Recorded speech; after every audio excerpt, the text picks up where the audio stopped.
Hello students, very good afternoon to you all of you. बच्चों, आज हम class 10th का अपना चैप्टर रिवाइज करेंगे, कार्बन एंड इट्स कंपाउंड। हम स्टार्टिंग से कुछ इम्पोर्टेंट टॉपिक्स इसके कवर करेंगे जो आपके एग्जाम पॉइंट ऑफ व्यू से भी इम्पोर्टेंट हैं। तो शुरू करते हैं हम कार्बन और उसके यौगिक। पार्ट 1 है ये बच्चों इस सीरीज का। तो सबसे पहले आपको ये पता होना चाहिए कि कार्बन जो है उसका प्रतीक चिन्ह क्या है बच्चों, सी।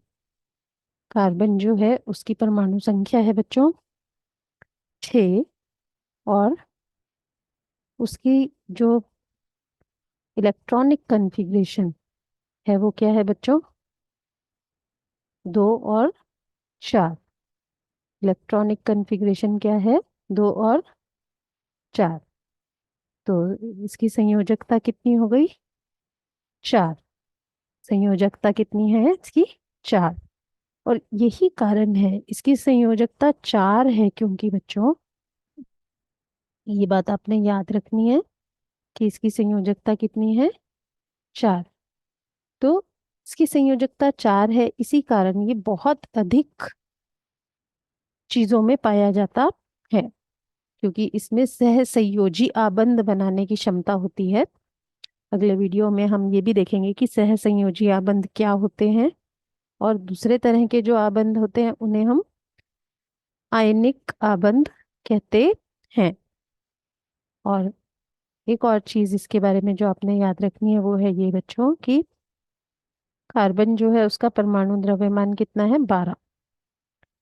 तो आगे बढ़ते हैं हम। अगला जो टॉपिक है वो है इस चैप्टर में एलोट्रॉप्स ऑफ कार्बन, यानी कार्बन के अपर रूप। अपर रूप क्या होते हैं बच्चों, कुछ तत्व जो हैं प्रकृति में भौतिक रूप से कई अवस्थाओं में पाए जाते हैं, इसे ही हम अपर रूप कहते हैं। तो कार्बन जो है वो मुख्यतः 2 उसके अपर रूप हैं, लेकिन आप देख रहे हैं कि हमने 3 लिखे हैं। तो जो उसके प्राकृतिक अपर रूप है वो कौन कौन से, डायमंड यानी हीरा, ग्रेफाइट, हिंदी में भी हम इसे ग्रेफाइट ही बोलेंगे। और तीसरा अपर रूप जो है ये इसका, ये प्राकृतिक नहीं है, ये एक आर्किटेक्ट। आर्किटेक्ट वो होते हैं जो घरों को, बिल्डिंग्स को डिजाइन करते हैं।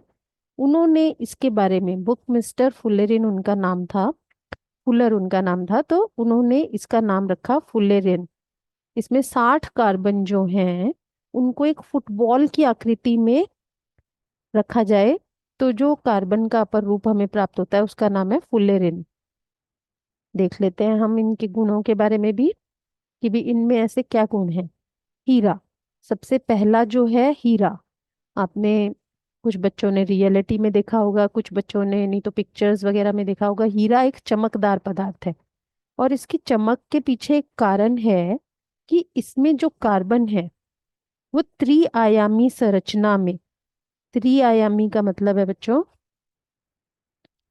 3D। 3D शब्द से आप सब परिचित ही हैं। 3D जो है उसकी संरचना है, यानी एक कार्बन जो है वो 4 अन्य कार्बनों से जुड़ा हुआ है। तो इसकी 3D संरचना के कारण जो है वो बड़ी कठोर संरचना बनाता है बच्चों ये। और कठोर संरचना इसकी होने के कारण ये ऐसा पदार्थ है जो बहुत चमकदार है। पर्टिकुलर एंगल्स पे इसकी चमक हमें दिखाई देती है। कुछ इस तरह की ये संरचना बनाता है जैसे यहाँ पर आपको दिख रही है। इसका उपयोग ग्लास को काटने के लिए किया जाता है, ये भी आपसे पूछा जा सकता है पेपर में। अगला जो है ग्रेफाइट, ये भी कार्बन का ही अपर रूप है लेकिन ये हीरे के मुकाबले काफी कोमल है। इसे हम सॉफ्ट कहते हैं, जैसे पेंसिल की लेड वगैरह में इसको यूज करते हैं।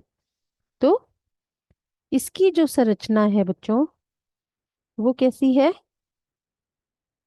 षटकोणीय संरचना है और ये द्विआयामी संरचना बनाता है।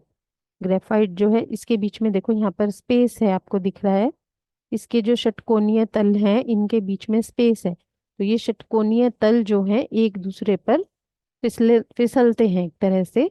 तो इसका जो टेक्सचर होता है वो कैसा है, स्मूथ टेक्सचर होता है।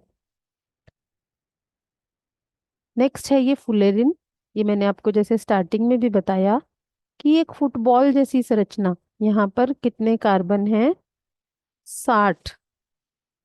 60 कार्बन जो हैं वो एक फुटबॉल जैसी संरचना की तरह जुड़े हुए हैं। इसलिए यहाँ पर यूं भी कई बार लिखा हुआ आपको मिलेगा बुक्स में, जैसे C60। C60। तो ये जो है, उन्होंने इसके बारे में ऐसा सोचा कि अगर कार्बन को इस तरह से जोड़ा जाए तो भी एक संरचना हमें प्राप्त हो सकती है। और इसी का नाम, इसका नाम उनके नाम पर ही रखा गया, जो कि है फुलेरिन।